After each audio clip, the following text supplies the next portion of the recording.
हमारे लोगों को बाहर प्रेफर किया जाता है। तो इंटरनेशनली मैं ये समझता हूँ हमारी एम्प्लॉयमेंट बहुत है। बाहर जो है बच्चा स्किल चला जाता है तो वो वहाँ फारिग नहीं फिरता। अच्छा, इस बारे में बताइएगा कि आपकी इंस्टीट्यूट में तालीम का मेयार क्या है, किन किन चीज़ों को आप फॉलो करते हैं, रूल्स एंड रेगुलेशन क्या है, और आपकी जो डिग्री है या डिप्लोमा है इंटरनेशनल लेवल पे किस हद तक उसकी अगर कहा जाए कि इम्पोर्टेंस है, या वहाँ पे जाके स्टूडेंट्स को जॉब्स मिल जाती हैं इजीली? देखिए, अब इंटरनेशनली हमारा जो स्कोप है इस एजुकेशन का, डिप्लोमा का, उसमें थोड़ा सा वेरिएशन इस लिहाज से आया है कि हमारे यहाँ उसमें बेहतरी आनी चाहिए थी जो वक्त के साथ साथ। मिसाल के तौर पे अब सारी दुनिया आईटी की तरफ मूव कर रही है। हमारे कन्वेंशनल जो हार्ड कोर जो टेक्नोलॉजीज़ और ट्रेड्स हैं उसमें भी हमने बाकी दुनिया के साथ उसको इम्प्रूव नहीं किया।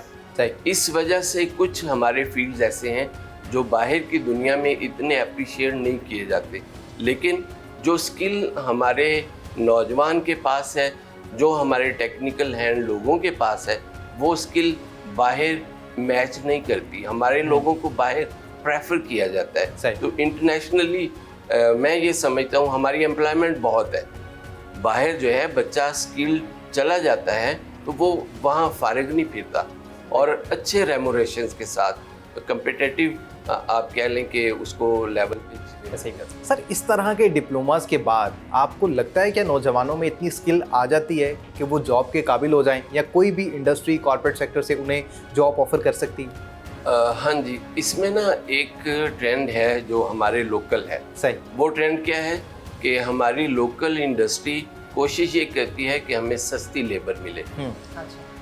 सस्ती और स्किल्ड उन्होंने इसमें हम चाहते हैं, हम कहते भी हैं कि जी ये स्किल्ड बच्चा है, इसको आप प्रेफरेंस दें दूसरे अनस्किल्ड से, जो आपको सस्ता तो मिलता है लेकिन उसके पास ये वाला स्किल लेवल नहीं है।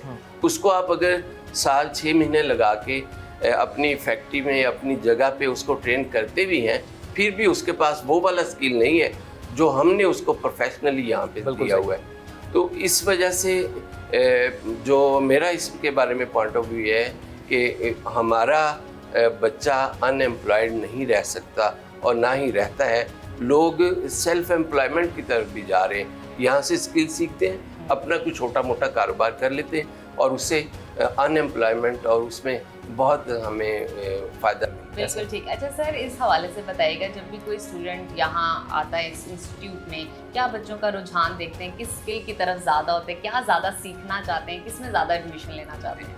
इसमें एक तो है आईटी की तरफ आजकल बहुत है। हमारे कॉलेज में क्योंकि 2 टेक्नोलॉजीज़ आईटी की हैं, तो उसमें हम देखते हैं कि सबसे पहले इनके एडमिशन मुकम्मल हो जाते हैं।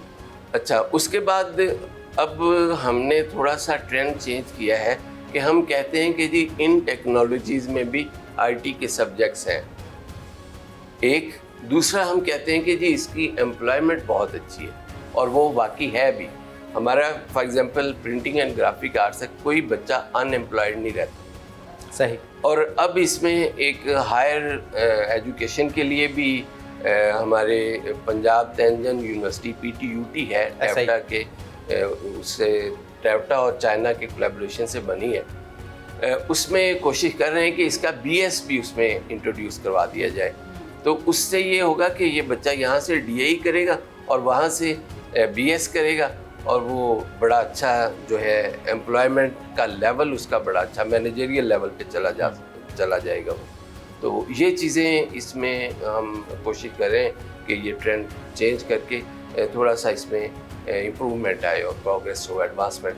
बिल्कुल ठीक है सर। एक उमूमी तासुर ये भी है ना कि जो बच्चा नहीं पढ़ता उसको डिप्लोमा करवा दिया जाता है कि जी ये डिग्री तो नहीं कर सकता, इसको डिप्लोमा करवा दें, जिसको एवरेज स्टूडेंट भी कहा जाता है।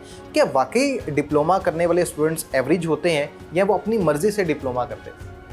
देखिए, इसको मैं चूँकि अपने इदारे में प्लेसमेंट ऑफिसर भी रहा हूँ सही। और मैं बच्चों को काउंसलिंग भी करता हूँ, कैरियर काउंसलिंग का काम भी मैंने किया। सही। तो उस लिहाज से मेरा जो पॉइंट ऑफ व्यू ये है कि बच्चा यहाँ पे बच्चे सारे उनमें अल्लाह पाक ने एक ख़ास लेवल वो बेसिक हर इंसान में होता है। टेक्निकल की कैपेबिलिटी हर इंसान में दूसरे के मुकाबले में ज़्यादा होती है। अच्छा, अब यहाँ बच्चे जो आते हैं वो टेक्निकल चीज़ों को ग्रैस्प ज़्यादा अच्छे तरीके से करते हैं और उनका मार्क्स आप यहाँ बच्चा किया है ना जिसने DAE, वो इक्विवेलेंट है टू FSC, लेकिन यहाँ के बच्चे के मार्क्स एवरेज चेक करें वो उससे ज़्यादा होते हैं। ऐसा ही। उसकी वजह ये है कि यहाँ पे 60-40 की रेशो है। सही। अच्छा, उसमें क्या होता है कि बच्चा प्रैक्टिकल जो करता है वो तो है ही प्रैक्टिकल, जो थ्योरी करता है ना वो भी प्रैक्टिकल से रिलेटेड होती है, वो भी उसको हम लैब्स में और वर्कशॉप्स में करवाते हैं और उसकी भी उसके सेशनल मार्क्स होते हैं। उन सेशनल मार्क्स की एवरेज उनकी एडिशन से फिर उसकी जो स्कोर है टोटल ओवरऑल वो अच्छा हो जाता है।